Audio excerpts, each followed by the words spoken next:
Hi, and welcome to Why Do Countries Exist, an episode on Slovenian political parties.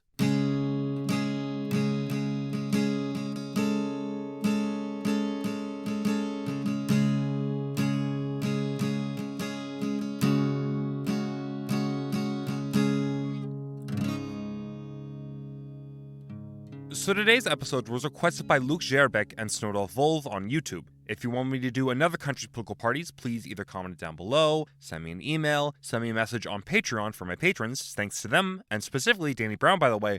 Danny Brown for sending me $10 a month, I really appreciate it. Or put a request in my feedback and request form in the description. I currently have requests to do Kazakh parties, Indonesian parties, Argentine parties, Iranian parties, Mexican parties, Armenian parties, Iraqi parties, Singaporean parties, Swedish parties, Finnish parties, and many more. Slovenia, like many countries in Eastern Europe, has only a little over 30 years' experience in a liberal democracy. This means many of the countries have a somewhat unstable party system, as some parties that were dominant in the 90s or 2000s have started to disappear. Parties can make huge swings going from on the fringes to the ruling party overnight, and vice versa, and new parties can quickly rise from nothing and become important in national politics in a way that is almost impossible in many Western European countries.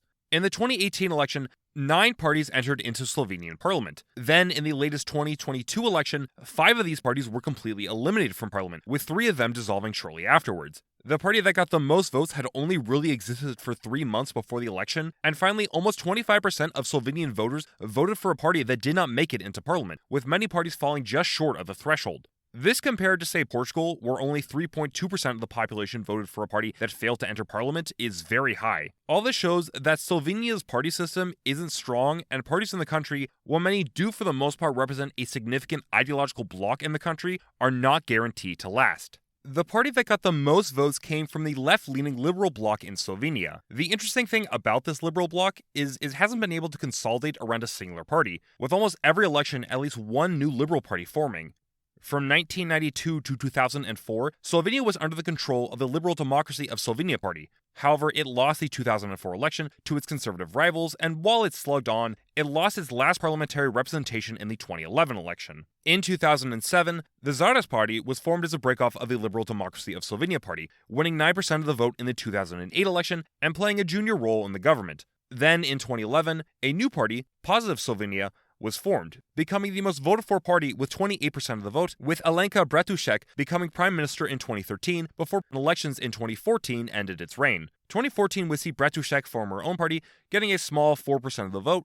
However, more impressively, the newly created Modern Center Party was formed, getting almost 35% of the vote, and took control of the country while Positive Slovenia lost its representation in parliament. 2018 would see the Modern Center Party shrink, while Bratušek's party grew a little bit, and yet another liberal party, the List of Mladen Šadec, get 12% of the vote. These liberal parties, with the support of the center-left, ruled from 2018 till 2020, when the Conservatives were brought back into power with the partial support of the Modern Center Party. In the latest election, all 3 of these liberal parties were wiped out, with the New Freedom Movement, which we will talk about shortly, becoming the largest party.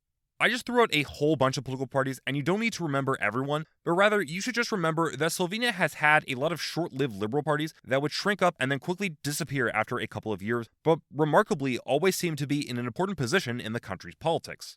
Slovenia's parliament has 2 bodies. The lower and more important body is the National Assembly, made up of 90 deputies who are elected from 2 ways. 88 are elected via proportional representation from 11 constituencies in the country. A party needs to win 4% of the national vote in order to pass the threshold. The remaining 2 deputies are elected from the Hungarian and Italian community of the country respectively, elected via ranked choice voting. The National Assembly votes on rules and regulations, will elect the Prime Minister, the most powerful political figure in Slovenia, and their cabinet, will vote on the budget, and will ratify treaties. The upper body is the National Council, made up of 40 state councillors. These councillors are elected from different interest groups, with 22 being elected from local municipalities, 4 being selected from employers, I'm guessing major businesses or those in business associations, 4 being selected from unions, 4 being selected from professional organizations like farmer or lawyer associations, and the remaining 4 are selected from non-commercial fields, so education, sports, or culture.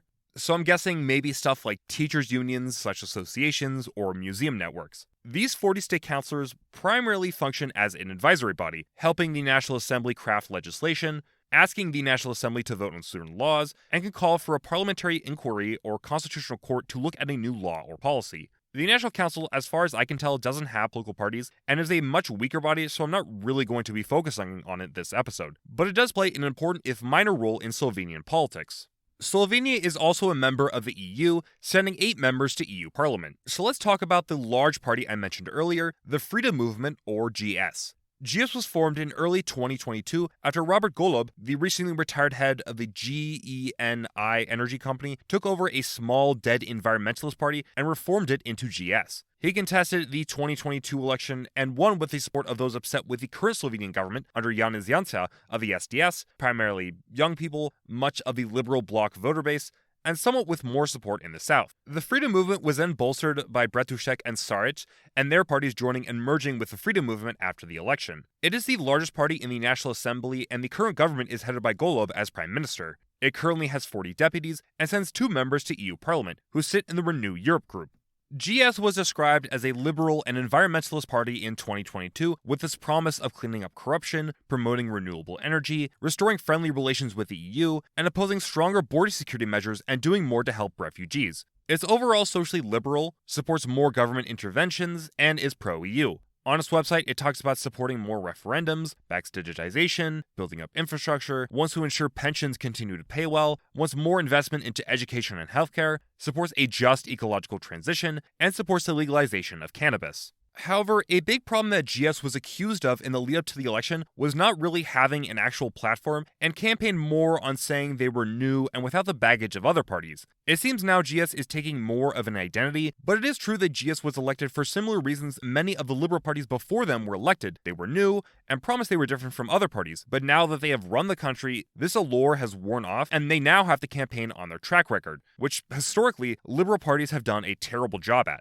Also, GS has seen some infighting, and Golob has been accused of corruption. Opinion polls right now show they would see over half of their voters abandon it in the next election. It is very likely next election we could see the party entirely disappear if they can't turn it around, and a new liberal party emerge and take power. How much longer this cycle of new liberal parties emerging and then disappearing next election Slovenia can take is an open question. The second largest party in the ruling coalition is the Social Democrats, or SD. SD is, as the name suggests, a social democratic party. It, like a lot of social democratic parties in Eastern Europe, was formed from the remnants of the ruling Communist Party in the early 90s as a reformed leftist political group. It got its best result in 2008, actually becoming the most voted for party and holding the prime ministerial position from 2008 to 2012. However, it typically seems to hover around 10% of the vote or less. It seems to represent generally center-left voters who want an experienced and pragmatic center-left force, and or maybe those with some familial ties to the old communist government/party. It currently has 7 deputies and sends 2 members to EU Parliament, who sit in the Progressive Alliance of Socialists and Democrats. It is currently headed by Tanja Fajon, a former MEP and current Minister of Foreign Affairs. SD is like a lot of social democratic parties. It favors more government investment in the economy, wanting to raise the minimum wage and pensions, supports free childcare, wants a transition to a 32-hour work week, and wants to build more public housing. Socially, it is progressive, opposing racism in Slovenia, supports gender equality, and wants to lower the voting age to 16. In terms of foreign policy, it is pro-EU, pro-Ukrainian, and pro-NATO. The Social Democrats are an important player in Slovenia, but unlike in many other European countries, they are fairly small. They did win 30% of the vote in 2008, but besides that, they are typically the 3rd or 4th most voted for party, meaning they usually get only a small presence in the National Assembly, making it difficult for them to influence the country and are forced to serve as second fiddle to other larger parties when in government. It also doesn't help that in recent years they have shrunk, with the latest election seeing the party get only 6.7% of the vote, its second worst result ever, only beaten out by its 2014 result when they won a little less than 6% of the vote. A couple of explanations for this could be accusations of corruption thrown at the party from time to time, infighting in the party over the direction the party should go, it having existed for many years so it's seen as a part of the political establishment, generally just dislike towards center-left policies, and the party's historical ties to the communist. However, another problem is Slovenian elections in recent years have somewhat served as referendums over supporters of Janša and the SDS, and opponents of Janša, so most people vote for either the SDS or the largest party opposing the SDS, leaving smaller parties like SD with only a fraction of the vote. The last party in the coalition is the Left, or Levica. Levica is a democratic socialist party, founded in 2017 from the merger of several different socialist groups in the country who worked together in the 2014 election. Many of its members also took part in the protests in the early 2010s, so they had an anti-establishment, anti-corruption, somewhat populist lean. It managed to win 9.3% of the vote in 2018, but shrunk down to a little under 4.5% of the vote in 2022, becoming the smallest party to enter into parliament. It is seen as representing left-wing voters who want a more principled party than the Social Democrats, along with those just generally upset with the state of Slovenian politics. It currently has 5 deputies. It is headed by Asta Vričko, the Minister of Culture. Levica is an economically leftist, progressive socially, and leans towards opposing the West on foreign policy. It opposes privatization and wants to nationalize a part of the banking sector, wants to raise the minimum wage, supports universal basic income, wants more investment into education, wants to build more public housing, and backs union rights. It is pro-LGBTQ rights, wants to do more to help migrants and refugees integrate into Slovenian society, supports more referendum, opposes corruption, and wants to reduce greenhouse gases by 60%. It is hostile towards NATO, believing Slovenia should be neutral, calls for a significant reform in the EU towards a more democratic and leftist organization, is pro-Palestinian, wants to do more to protect Slovenian minorities in Austria and Italy, and opposes the power countries like America and former colonial powers have in the UN. Levica is the most left-leaning party, so it is in many ways the most radical in the National Assembly. This means other parties, particularly on the right, tend to view the group as an unrealistic, even sometimes extremist protest party than an actual serious player in the country's politics. It also doesn't help that the Left Party, pretty much since its founding, has suffered through infighting between those they want a more pragmatic party that can influence the government, which is the current ruling faction of the party, and a more principled faction that wants to very strictly advocate for socialist revolution and is hostile towards the party selling out and working with capitalists and centrists in the current government. The party was also blamed by some for leading to Janša's government in 2020, when they declined to support the minority liberal government, leading to some liberal parties to form a government with the Conservatives. While these liberal parties can also be blamed, Levica did take some heat, leading to an attempt to moderate the party and thus even more infighting. All this led to the party shrinking down this latest election, just barely getting past the threshold. It is in government, and it isn't microscopic in Slovenian politics, but it is teetering on the edge of losing its influence in Slovenian politics if it loses any more support. So now we go to the opposition, starting with the party I've been hinting at throughout the episode, Janez Janša's Slovenian Democratic Party, or the SDS. The SDS has been active in the country since the 90s, at first as an anti-communist, social democratic/centrist party, winning 8% of the vote in the first parliamentary election in 1990. The early 90s saw the party almost break apart due to infighting. However, in 1993, Janša took over the party, which he has retained control over ever since. It reformed into a decidedly right-wing conservative party. It grew, and since 2000, every election has seen the SDS emerge as either the most or second most voted for party, usually getting 20 to 30% of the vote. Janša has formed several different governments from 2004 to 2008, 2012 to 2013, and recently from 2020 to 2022. In more recent years, Janša has taken a more populist turn and has gained a very devoutly loyal support base, with more support among older voters, devoutly anti-communist, a large chunk of conservatives, those concerned with culture war type issues, and somewhat more in the north. It currently has 27 deputies and sends 2 members to EU Parliament, who sit in the European People's Party group. Janša is currently a deputy. The SDS is right on social and economic issues. It is hostile towards increased immigration, wanting to make it harder to apply for asylum status, opposes same-sex marriage, although it's fine with same-sex civil unions, is pro-gun rights, wants to promote more pride in the country's schools and museums, and wants to ban the burqa. It favors a small government, wanting lower taxes for farmers, corporations, and families, supports reforming Slovenia's pension system to encourage self-reliance, and wants to reduce the bureaucracy, with the party arguing a decent chunk of the bureaucracy or government servants, along with journalists and members of the media/political elite, are those from the communist days, and therefore these subversive elements have to be rooted out. It is also pro-NATO, pro-Israeli, is friendly with Viktor Orban's Hungary, wants to make courts more open, and wants to shift Slovenia away from the proportional system it has to a 2-round voting system. The SDS is a party you either love or hate, and it's really all because of Janša. Janša is head and shoulders above all other members of the party, and is seen as having a kind of cult of personality in the party, with everyone kowtowing to him. Janša, since the start of his career, has been accused of corruption, and being unable to take criticism, with him frequently lashing out at any who criticize him in the media, viewing it as a grand conspiracy against him. He actually has received the moniker Marshal Tweedo because he used to tweet so much against his opponents. He in more recent years has been accused of illiberal rule, trying to remove those in the bureaucracy who oppose him, threatening journalists, and weakening media freedom. He also has been accused of incompetence, with his government losing the 2022 election due to protests against his government handling of COVID. He is seen by many on the left and center as a demagogue and an extremist, which is also a little ironic, considering he is also seen by some Slovenian nationalists as just too moderate on certain social policies, and don't like that he's pro-EU and pro-NATO, along with the fact he was a member of the Communist Youth during his early days. This has all made Janša a very controversial figure. Opinion polls do show right now the SDS is the most powerful party, but Slovenian society is so polarized around Janša that it's difficult to convince voters to vote for the SDS if they don't already, and what will happen to the party when Janša isn't around will be a question the SDS will have to grapple with at some point. The last party in the legislature is the new Slovenia-Christian Democrats, or NSI.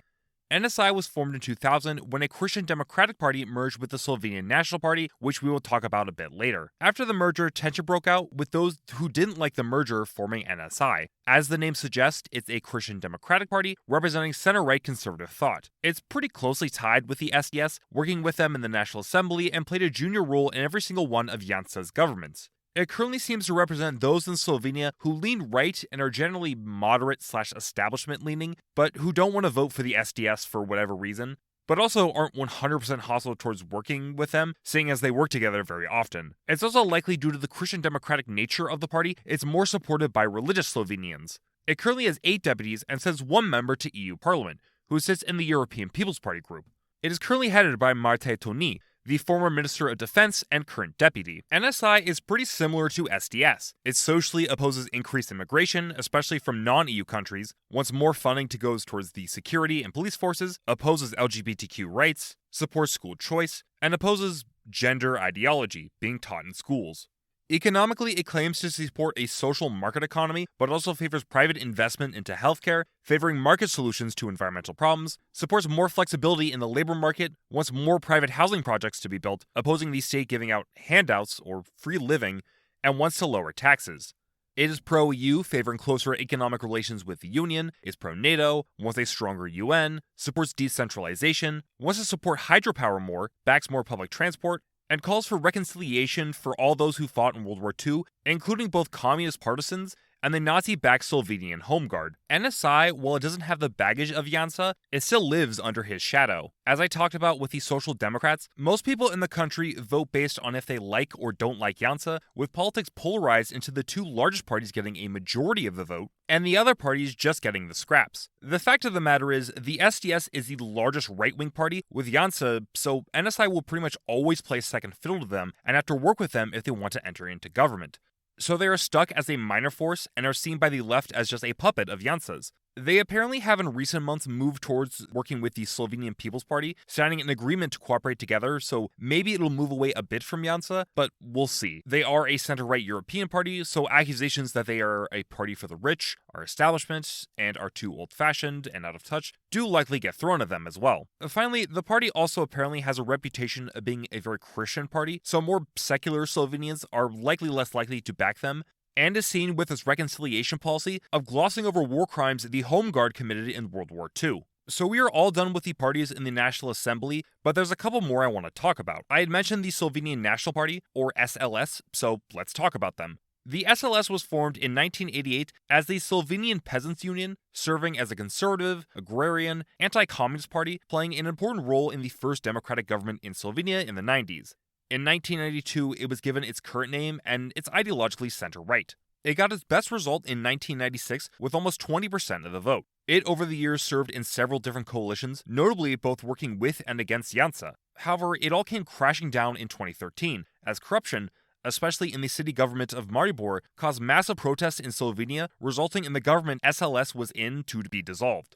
In the 2014 election, the party lost its representation in the National Assembly, which the party hasn't been able to regain since. It came somewhat close in 2022, with it in a coalition of other moderate parties getting 3.4% of the vote. Maybe the alliance with NSI will result in it returning to the National Assembly, but we will see. However, it still continues to influence politics in the country, with a large number of local officials being members of the party and it working in the 2019 EU elections with the SDS, getting a member elected on a joint ticket with them. Its MEP sits in the European People's Party group. It is currently headed by Marko Balic, a political scientist. The remaining parties have no presence in the National Assembly or EU Parliament, but I feel they are notable in some way, so I'll just briefly talk about them. The president of the country, Natasha Pirce-Musars, while she is an independent, was elected with the support of two small parties: the Pirate Party, a party that supports pirate politics, or essentially internet freedom, and the Youth Party/European Greens, a party meant to serve the interest of young, environmental progressives. These two parties, while not large by any stretch, did help Musar get elected, which means they likely were able to get a bit of good press and maybe they grew a bit, although I wouldn't bet money on them becoming a major player in Slovenia anytime soon. The Slovenian National Party, or SNS, is a Slovenian nationalist party, supporting a lot of standard European nationalist policies. It has been active in the country since 1991, with it having a presence in the National Assembly from 1992 to 2011, and then returned in 2018, serving as an ally to Janša's coalition before it lost its representation again in 2022. Another party wiped out in the 2022 election was the Democratic Party of Pensioners of Slovenia, or DESUS. Serving as a party that was supposed to support pensioner interest and was broadly liberal and moderate. It had been in parliament since 1996, even getting as high as 20% of the vote in EU elections in 2004. However, it came to eventually be seen as a party that was willing to do anything to remain in power, with it having no real ideology, so it was crushed in 2022, getting less than 1% of the vote. So those are the parties of Slovenia. In conclusion, the government is made up of the left, ranging from democratic socialists to social democrats to liberals, while the opposition is the right and conservatives, notably Janša's imposing SDS. Party politics are dominated around people's thoughts on Janša, which has resulted in two large parties, GS and SDS, to really dominate. Liberal parties are often very short-lived, as they promise the electorate the world but fail to live up to their promise. But so long as Janša, who remains distasteful to a large section of the Slovenian electorate, remains the head of the SDS, there will always be an appetite to a liberal shadow of him. So, thanks for listening, thanks for watching. Thank you to my patrons, especially Danny Brown for the $10 a month, I really appreciate it. Up next, I will do the history of the Republic of the Congo. That one is actually probably going to take a little bit. I'm in the process of moving and starting a new job, so production is probably going to slow a little bit, but hopefully it'll probably be out later this month. Then I will do Kazakh political parties, and then I will do a project talking about communist parties, legacy, and just thoughts on communism from post-communist countries. Actually, if you're from Slovenia or any other country that lived under a communist government, I would really appreciate it if you could reach out to me. If you want to reach out, message me at whydocountries@gmail.com for that, or your thoughts, comments, suggestions, or hate mail on whatever. Anyways, thank you, take care, hope you have a wonderful rest of your day.